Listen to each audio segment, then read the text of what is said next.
It's so easy for youth. It's a natural. You know, I'm reminded of what Elder Bednar said in his talk at last conference.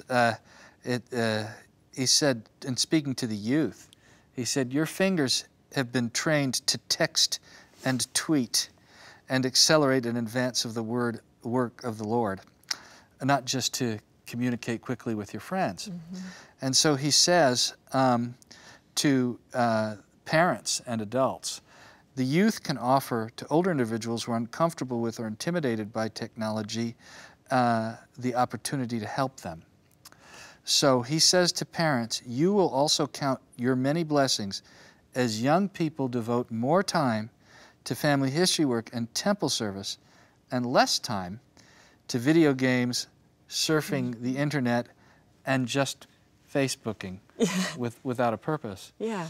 So I want to give you an example because we talked about, we visited many stakes where there's a lot of family history going on, and many parts of the church. And here's an example of a young person. Her name is Flannery Cash. She's Japanese-Irish ancestry, who kind of caught the bug, thought the indexing app was kind of cool, and this is her story. Okay, let's watch that. I started helping my father with family history when I was about 7. He and I would look at documents that had been put onto the computer, like ship logs and things like that, and he would tell me, okay, we're looking for last names like this. If you see anything like it or similar to it, let me know. And so I would help him look for names that way. And then this summer, I spent a good 2 or 3 hours each week. One day I wasn't paying attention, did like 7 hours. And I went to the temple twice this last month, but I was able to take the request to print out names, and I was able to print out 350 family card names. I didn't mean to have that many. I just was working on it, and because I feel like if I'm here and I have free time, especially during the summer, it's not that much for me to give up a little bit of my time to look for names to take them to the temple, because it's something they can't do, and I might as well be able to do it for them.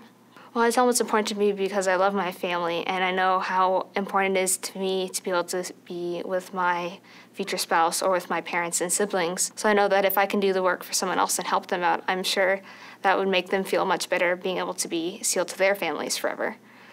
And I also feel like if we have to meet them someday, I would feel a lot better being able to come and tell them that, you know, I'm glad I was able to help you, instead of like, I'm sorry, I just missed your name, I didn't get around to you.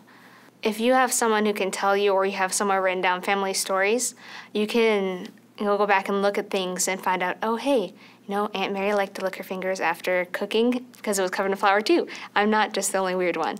But so there's little things like that you can learn, but then also learn like where your family's from. From talking from my grandmother, finding out that I didn't know that I had family that went through things kind of like described in the Grapes of Wrath. Like I had family who went through things like that, or who I had family, like just finding all these stories that you didn't know. Like you had family who were on opposite sides during the Civil War.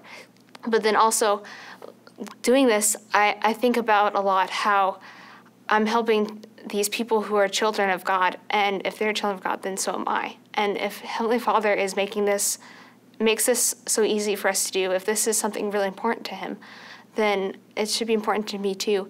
And if He finds it important, to save every soul, because every soul is great in the sight of God, then that means mine is too. I'm also important. I'm a daughter of God.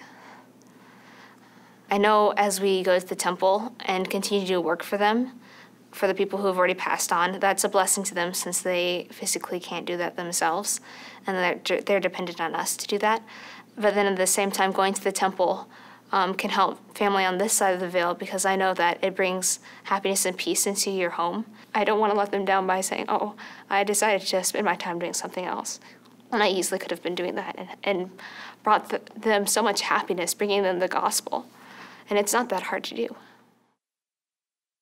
That girl's heart has been turned. It's not that hard to do.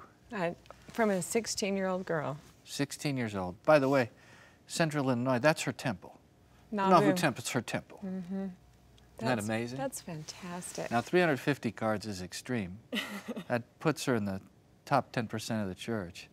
But it was so easy. Yeah, you're very moved right now. I can see that you're very moved, and the Spirit is touched you. Tell me what you're feeling. Well, Whenever I experience stories like this, I think about myself. And for me, in just that moment, the veil is thin. And I have a sense of the eternities and a sense of what's beyond. It's like that moment in the temple, if you've ever witnessed a ceiling, or think of your own, when you look in the mirrors on either side of the progeny past, of the ancestors past and the progeny to come. That's the feeling.